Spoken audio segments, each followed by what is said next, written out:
Have you ever wondered where your feet are truly taking you? Toward better health?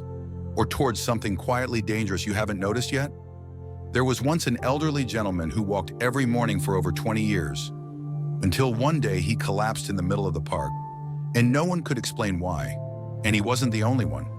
Could it be that the very habits we believe are helping us are silently wearing down our bodies without us even knowing? If you've ever felt lightheaded, a sudden ache in your chest, or pain in your joints after walking, please stay with me until the end of this video, because sometimes the things we can prevent only take one small change a day. If something in this story speaks to your heart, feel free to leave a comment or follow this channel. Not for me, but for your own health, your peace of mind, and for those who love you. Every afternoon without fail, Mr. Robert would sit quietly on his familiar bench at St. Clair Park, the very spot where, for over 2 decades, he began his long morning walks. But today, his old walking shoes rested silently beneath the bench, a thin layer of dust gently settling on the toes, like a whisper from time itself. It wasn't because he'd grown lazy, and no, he hadn't forgotten. He was simply afraid, not afraid of the rain, not of the cold wind, but of his own footsteps. He used to believe, as long as I walk every day, I'll stay healthy. His doctor had said the same, and yes, there were truly beautiful mornings, strolling under rows of red maple trees, waving to Mrs. Ruth watering flowers on her porch. But lately his vision blurred every time he stood too quickly. His heart would pound wildly after just a few laps around the lake, and once he nearly fell trying to walk up a small hill without his cane. What frightened him most wasn't the idea of falling. It was the thought of falling when no one was there to see. He shared his worries with his granddaughter, Lily, a lively 7-year-old who loved riding her bike in loops around the park. She placed her tiny hand gently on his trembling fingers and said, "Grandpa, maybe tomorrow we just walk around this bench, okay? I'll count the laps for you." That innocent offer softened something deep in his heart, because in a world that rushes past without pause, there was still someone small, someone who wanted to walk beside him, even if it was just around a park bench. Mr. Robert's story may remind you of yourself. Sometimes we assume that walking is always the best habit, something everyone should do. But our aging bodies, like old clocks, deserve to be listened to a little more closely.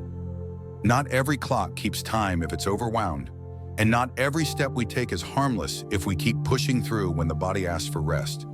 Have you ever felt dizzy just stepping down from your doorstep? Or breathless, even after a short walk across the hallway? Have those walking shoes that once gave you pride suddenly become something you hesitate to put on? No one teaches us how to grow old, but the body, ever so gently, knows how to whisper its warnings. The question is, are we listening? In today's video, I invite you to walk slowly with me, not guided by fear, but by love and care. Together, we'll hear the stories of 5 elders, each with their own path, their own truth.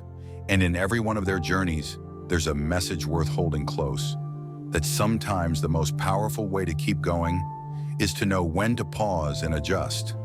If you've ever owned a pair of shoes that walked with you through the years, if you've ever had a road that no longer feels as easy to travel as it once did, please don't look away, because maybe just one image, one story ahead, could change the way you take your next step starting tomorrow. And if something I've said today stirs something in your heart, please leave a comment below. I, and the sons, daughters, and grandchildren who care deeply, will be so grateful. And if you'd like to walk with me again in future videos like this one, don't hesitate to subscribe to the channel. Not for me, but for those who love you and who still want to walk every step of this life alongside you. Among the many elderly friends I've had the privilege to listen to, each carries a story that's deeply personal, and yet they all share something in common. Walking is no longer as simple as it once was. Eleanor, 82, lives in a small cottage nestled near a pine forest in Vermont. Every morning she gently draws back the curtains, brews a cup of ginger tea, and strolls slowly through her garden. Everything felt peaceful, until one morning, as she stepped off the porch, a sudden wave of dizziness hit. The world spun. She had to cling to the railing just to stay upright. Maybe I just didn't sleep well, she told herself. But the moments kept returning. Sometimes she would only take a few steps before feeling breathless, her heart pounding. She sat on the wooden chair outside, holding her warm teacup tight, and for the first time, she felt afraid of her own body. Then there's Edward, 79, a former Navy officer, disciplined to the core, out the door by 6 a.m., 5 laps around the lake. For him, strength was pride, but time never warns. It only leaves behind quiet signs. One winter morning, halfway through his usual route, a sharp pain struck his chest. His breathing turned heavy. His chest tightened as if pressed by a stone. He pushed forward, because to stop, in his mind, was weakness. But the body had its own truth. By the time he made it home, he had to call his son for help. At the hospital, the doctor told him gently, "Your heart can no longer keep up with the same march as it once did." That afternoon, Edward sat in silence, not because of pain, but because, for the first time, he had to accept it might be time to slow down. Then there's Margaret, 75, once nicknamed the most energetic grandma on the block. She'd just undergone knee replacement surgery. The doctor advised, "Take it slow, Margaret," but she waved it off with a laugh. "I'm used to this. I'll be fine in a few steps." Just 2 weeks after surgery, she was already out at the market with her cane, moving confidently as if nothing had happened. But that night, her knee swelled, radiating heat and pain, leaving her sleepless. "My grandson said I acted like a stubborn kid," she recalled, a sheepish smile tugging at her lips. "But I get it now. Walking faster doesn't mean healing faster." Then there's Frank, 78, a quiet man who lives alone with his cat, Whiskey. He's had diabetes for years, but kept his daily walks along the brick path behind his house, until one day he felt his feet go numb, soft and tingling, then nothing. He paid it no mind. But later, slipping into his sandals, he noticed a blister under his sole. It didn't hurt, but it was red, and soon it turned to pus. Frank sighed. "I never realized that not feeling pain could be the most dangerous part." From that day on, he began checking his feet before bed, gently, as if caring for an old friend, who was, in fact, himself. And finally, there's Samuel, 81. He used to walk every morning to keep his edge, but recently he's had to pause halfway up the stairs, gripping the railing, sweat beating down his face. "It's not fatigue," he says. "It's my knees. They just can't hold me anymore." The diagnosis, severe arthritis. He kept pushing himself to walk, but each step made the swelling worse. He didn't want to give up his routine. So now he pedals slowly on a stationary bike at home, listening to classical music, gazing out the window. At the garden path he once walked each morning. These stories may not mirror your own exactly, but perhaps somewhere in the small details, you'll see a part of yourself you haven't had the courage to face yet, because not everyone knows this truth. When the body begins to whisper, if we remain silent, one day it might cry out through the sound of a fall. There's something quiet that not many of us say out loud. It's how hard it is to accept when our bodies can no longer do what they used to. Not out of pride, but because the memory of a strong, capable self still lives so clearly in our minds. We remember running to catch the bus without breaking a sweat, lifting sacks of rice with ease, climbing 3 flights of stairs without needing to hold the railing. So when one day our heart feels heavy just from stepping out the door, it shakes us. Edward, the man who once called himself the family's living submarine, fell silent when his doctor told him to ease up on physical activity. He said nothing at the time, only lowered his head. But that evening, he sat alone on the porch for a long while. His grandson, little Noah, noticed. He brought out a glass of milk and said, "You don't have to run like before, Grandpa. Just telling me stories every evening makes me happy." That simple sentence softened his heart, because it reminded him that his worth hadn't faded, even if life's rhythm had slowed. Eleanor spent one quiet morning writing a letter to herself. She recalled the springtimes of years past, walking through her lavender garden. And at the end of the letter, she wrote a single beautiful line. You don't need to walk far to be considered strong. You only need to walk far enough so you're not left behind by your own breath. As for Frank, after years of quietly enduring the wounds on the soles of his feet, he began learning how to accept help. He asked his nephew to bring home a small massage chair and started wearing special socks made for people with diabetes. At first, I felt like I was depending on something, he chuckled. But then I realized it's better to depend on a good habit than to push myself into danger. All of us, sooner or later, will have to relearn how to truly listen to our bodies, not to limit ourselves, but to keep going in a way that's steady and safe. Because growing older isn't about keeping up. It's about standing strong, beside our children, beside those we love. As long as we don't fall, as long as we can still smile at the end of the day, as long as each step no longer feels like something to fear, then that is already strength. To accept doesn't mean to give up. To accept is knowing when to pause, when to ask for help, and when to slow down, just enough to hear the quiet voice inside us. And if you've listened this far, perhaps something in your heart has been stirred. A memory, a quiet fear, a long-held thought you've kept to yourself. Please know this. You are not alone. Many older friends are walking the same path. One day at a time, one step at a time, one gentle change at a time. If this part brought you even a little bit of comfort or helped you understand yourself more deeply, I invite you to leave a comment below. I'll read each one with sincere gratitude, because sometimes a simple story or a few heartfelt words shared can be the gentlest medicine to help us begin again. After days of learning to listen to their bodies, of slowing down and gently accepting reality, each of the older friends in our story has quietly begun a new chapter. No fanfare, no forcing, just small, steady changes, enough to protect their health and bring peace back to their hearts. Eleanor, the woman who once fell from a sudden spell of dizziness, now keeps a tiny blood pressure monitor on her kitchen table, right next to her morning pot of ginger tea. Each day before stepping out onto the porch, she sits for a few minutes, takes a reading, and sips a bit of water. She no longer walks loops around the garden. Instead, she walks from the porch to the kitchen to the living room. She calls each lap a circle of happiness. 300 steps a day, she smiles, and not one of them makes me dizzy anymore. Edward, the former soldier who once felt ashamed he could no longer take long walks, has now found a new rhythm to keep his strength.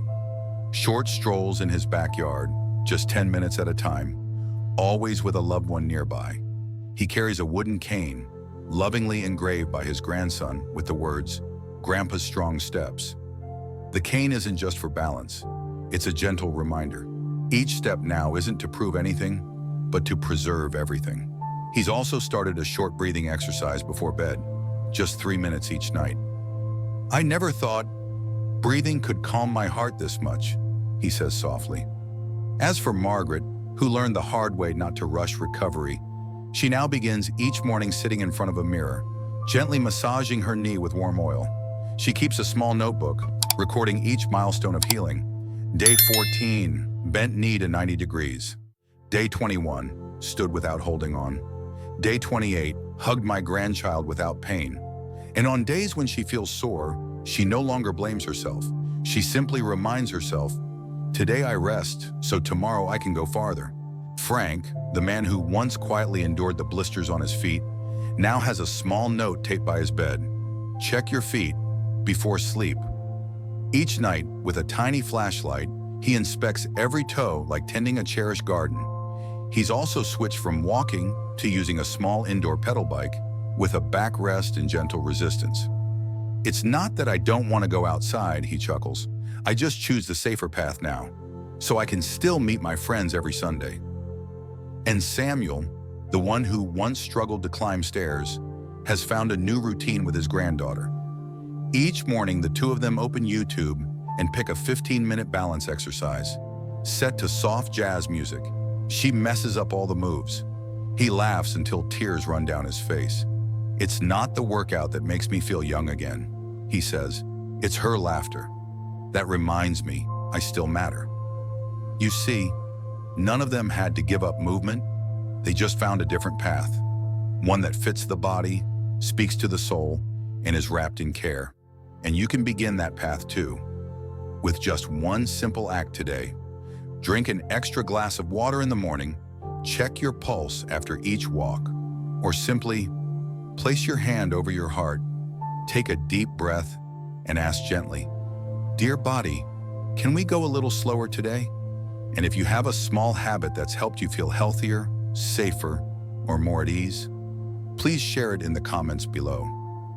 Because perhaps your story might just be the light someone else has been searching for in the dark. This afternoon, Mr. Robert once again found his way to the old stone bench at St. Clair Park, the very place where his worn sneakers once carried him through countless morning walks.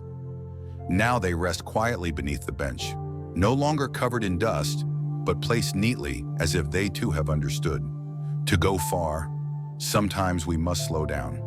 But unlike those early days filled with uncertainty, today he sits with a calm light in his eyes.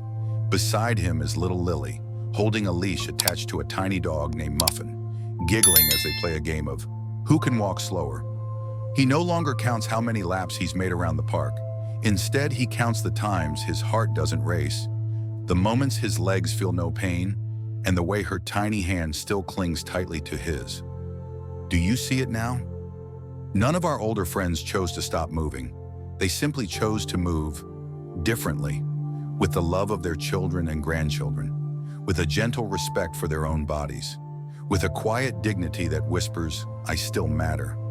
I'm still alive and living with purpose." And I truly believe you can do the same. You don't have to make drastic changes. You don't have to go back to the way things were.